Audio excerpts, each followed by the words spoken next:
এইমাত্র ডাক্তার জাকির নায়েক এখানে এক বক্তৃতা রেখেছেন। এখানে যত লোক তার এই বক্তৃতা শোনার জন্য এসেছেন তাদের সবার জন্য আমি আল্লাহর কাছে প্রার্থনা করি যেন তাদের সকলের পরিবার পরিজন যেন সুখী থাকে। ঈশ্বর এখানে আছেন কেবলমাত্র ভালো কিছু করার জন্য, আর জাকির হোসেনও এখানে কেবলমাত্র ভালো কিছু করার জন্যই আছেন। আচ্ছা, আমি এখন, আমার নাম নারায়ণ ভেঙ্কটাস আইয়ার, দাঁড়াইউতে থাকি। আমি একজন হিন্দু, কিন্তু আমি কোরআনকে মানি, বাইবেলকে মানি, গীতাকে মানি।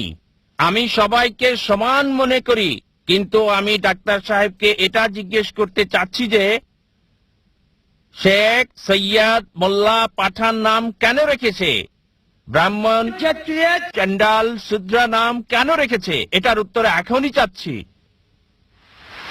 ভাই প্রশ্ন করার আগে বললেন যে এখানে শত শত হাজার হাজার লাখ লাখ মানুষ এসেছেন আর কামনা করলেন সবার জন্য শান্তি।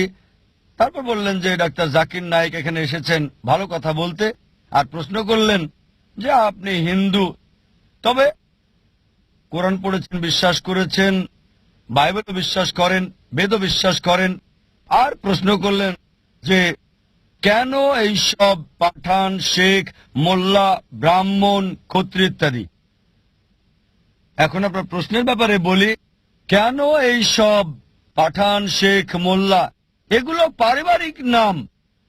শুধুমাত্র একজন লোক শেখ অথবা মোল্লা বা পাঠান, এগুলো একজন থেকে শ্রেষ্ঠ করেন আরেকজনের উপরে। কোরআন বলছে সূরা হুজুরাত অধ্যায় 49 আয়াত 13, يا أيها الناس إنا خلقناكم من ذكر وأنثى وجعلناكم شعوبا وقبائل لتعارفوا إن أكرمكم عند الله أتقاكم إن الله عليم خبير।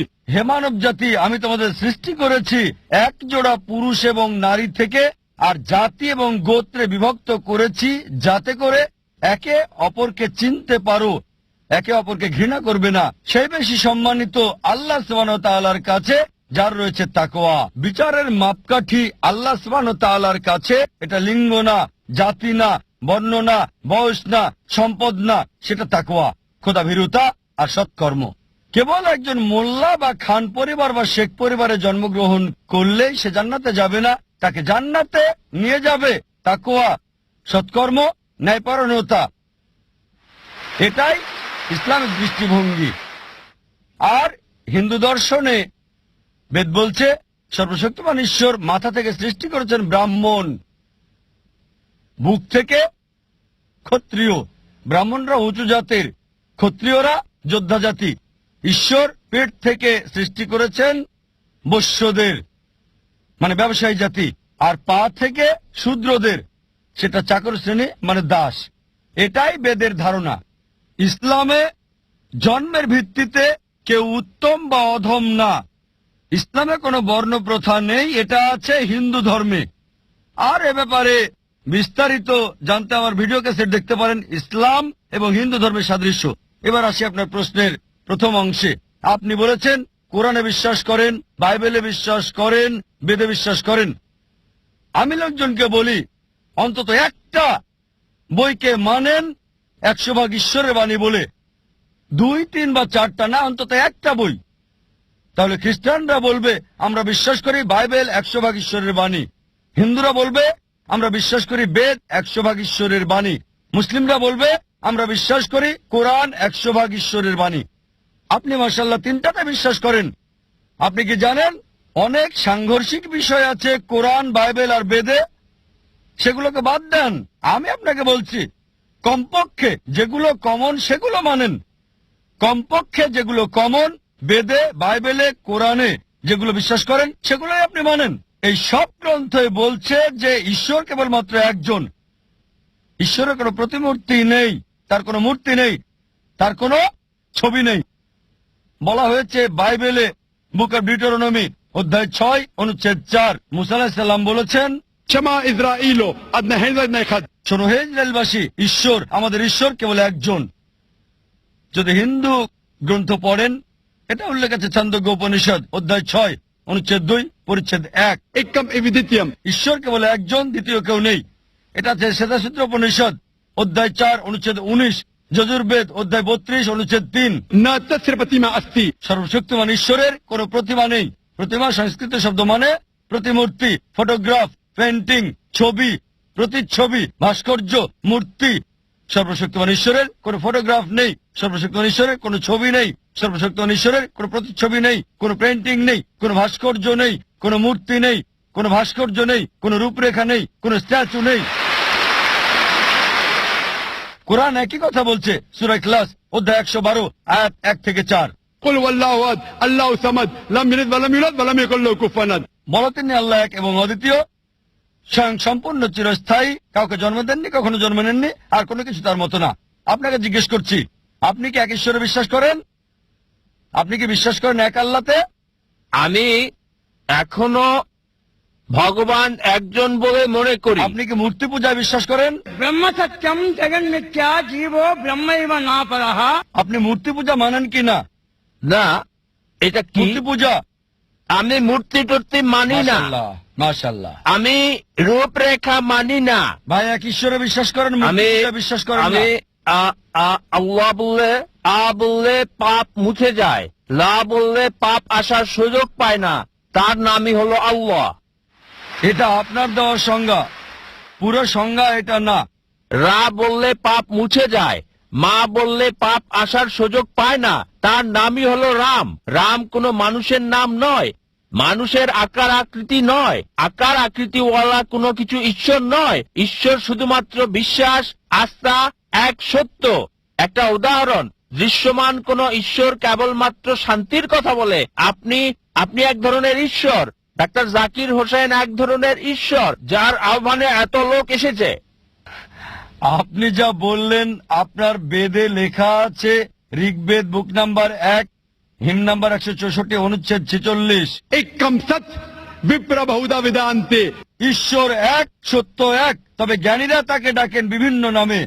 আপনি বললেন ডাক্তার জাকির নায়েক ঈশ্বর। ডাক্তার জাকির নায়েক ঈশ্বর না, ঈশ্বর হতেও পারবেন না।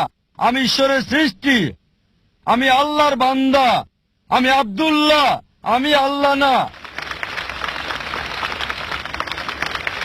আপনি আমাকে আল্লাহ বললেন আর আমিও আল্লাহ হয়ে গেলাম। আপনার সাথে আমাকেও জাহান্নামের দিকে টানছেন। না, আমি আল্লাহ না, আমি আল্লাহর গোলাম, আমি আল্লাহর বান্দা। ওই তরিকায় কোনো মানুষই আল্লাহ হতে পারে না, ভগবান হতে পারে না, ঈশ্বর হতে পারে না। এই তরিকায় রাম একজন ভালো মানুষ ছিল। আবার আপনি বলছেন সে অবতারও ছিল।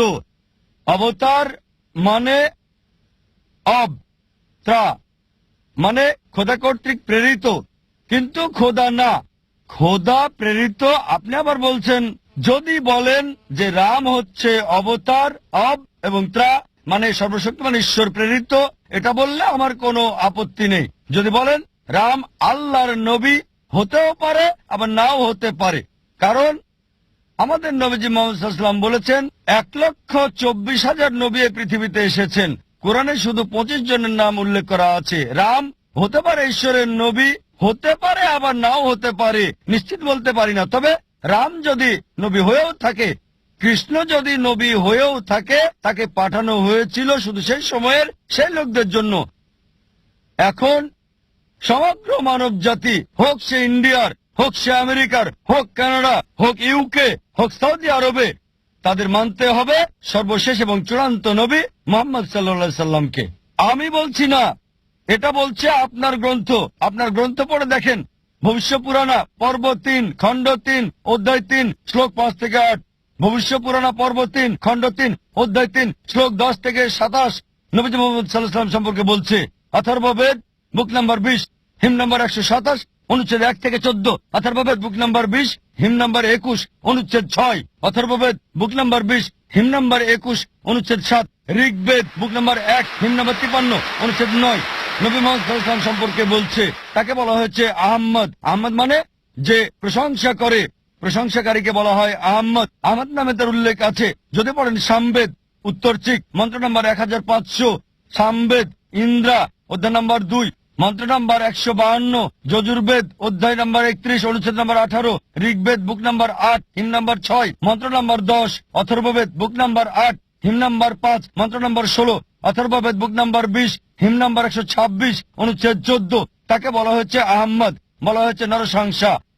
নরসংসা মানে নর মানে মানুষ, সংসা মানে প্রশংসা, যে একজন প্রশংসাকারী। যদি আরবি করেন হবে মোহাম্মদ। তার কথা মোহাম্মদ নামে, নরসংসা নামে অনেক জায়গায় আছে। ঋগ্বেদ বুক নাম্বার 1, হিম নাম্বার 13, মন্ত্র নাম্বার 3, ঋগ্বেদ বুক নাম্বার 1, হিম নাম্বার 18, মন্ত্র নাম্বার 9, ঋগ্বেদ বুক নাম্বার 1, হিম নাম্বার 106, মন্ত্র নাম্বার 4, ঋগ্বেদ বুক নাম্বার 1, হিম নাম্বার 142, মন্ত্র নাম্বার 3, ঋগ্বেদ বুক নাম্বার 2, হিম নাম্বার 3, মন্ত্র নাম্বার 2, ঋগ্বেদ বুক নাম্বার 5, হিম নাম্বার 5, মন্ত্র নাম্বার 2, ঋগ্বেদ বুক নাম্বার 7, হিম নাম্বার 2, মন্ত্র নাম্বার 2, যজুর্বেদ অধ্যায় 20, অনুচ্ছেদ 37, যজুর্বেদ অধ্যায় 20, অনুচ্ছেদ 57, যজুর্বেদ অধ্যায় 21, অনুচ্ছেদ 31, যজুর্বেদ অধ্যায় 21, অনুচ্ছেদ 55, যজুর্বেদ অধ্যায় 28, অনুচ্ছেদ 2, যজুর্বেদ অধ্যায় 28, অনুচ্ছেদ 19, যজুর্বেদ অধ্যায় 28, অনুচ্ছেদ 42। শুধু হিন্দু গ্রন্থ থেকেই এভাবে রেফারেন্স দিয়ে যেতে পারবো সর্বশেষ এবং চূড়ান্ত নবী মুহাম্মদ সাল্লাল্লাহু আলাইহি সাল্লাম সম্পর্কে। তার কথা কল্কি পুরাণায় বলা হয়েছে। কল্কি অবতার হিসেবে বলা হয়েছে তার মায়ের নাম হবে সুমতি মানে আমিনা, তার বাবার নাম হবে বিষ্ণু ইয়াস মানে আব্দুল্লাহ। তিনি জন্মগ্রহণ করবেন শান্তির স্থান সাম্বালায় মানে মক্কা। তার জন্ম হবে সাম্বালার শহরের প্রধানের পরিবারে মানে মক্কার প্রধানের ঘরে মানে কুরাইশদের প্রধান। তার 4 জন সঙ্গী থাকবে, খুলাফায়ে রাশেদিনদের কথা বলা হচ্ছে। আরো বলা যায় যদি সত্যি আপনার গ্রন্থে বিশ্বাস করেন, আপনাকে বিশ্বাস করতে হবে সর্বশেষ এবং চূড়ান্ত নবী মুহাম্মদ সাল্লাল্লাহু আলাইহি সাল্লাম সম্পর্কে। আপনি কি নবী মুহাম্মদকে বিশ্বাস করেন? আপনি কি নবীজি মুহাম্মদকে মানেন? আমি মানি। কোন নবীকে মানেন? আমি পয়গম্বরকে মানি। মোহাম্মদ সাল্লাল্লাহু আলাইহি সাল্লামকে কি মানেন? পয়গম্বর মানি। পয়গম্বর এক ধরনের একজন ঈশ্বর, কেননা এক ধরনের ঈশ্বর না, বলতে হবে ঈশ্বরের বার্তাবাহক। হ্যাঁ হ্যাঁ ঈশ্বর বললে তো সবই গেল, ঈশ্বর বললে সবই যাবে, ঈশ্বরের আমি- নবী বলতে হবে। আমি 2,63,00,000 বার রাম রাম রাম লিখেছি, কিন্তু এখনো পর্যন্ত রাম আমার কাছে আসেনি। কেন? ঠিক, ভাই বললেন যে তিনি লিখেছেন 20 মিলিয়ন বার রাম রাম রাম, কিন্তু রাম আসেনি এখনো তার কাছে। এজন্যই আমি আপনাকে বলছি কেবল একজন স্রষ্টা আল্লাহ সুবহানাহু ওয়া তাআলাকে বিশ্বাস করেন, চূড়ান্ত নবী মুহাম্মদ সাল্লাল্লাহু আলাইহি সাল্লামকে। আশা করি উত্তরটা পেয়েছেন।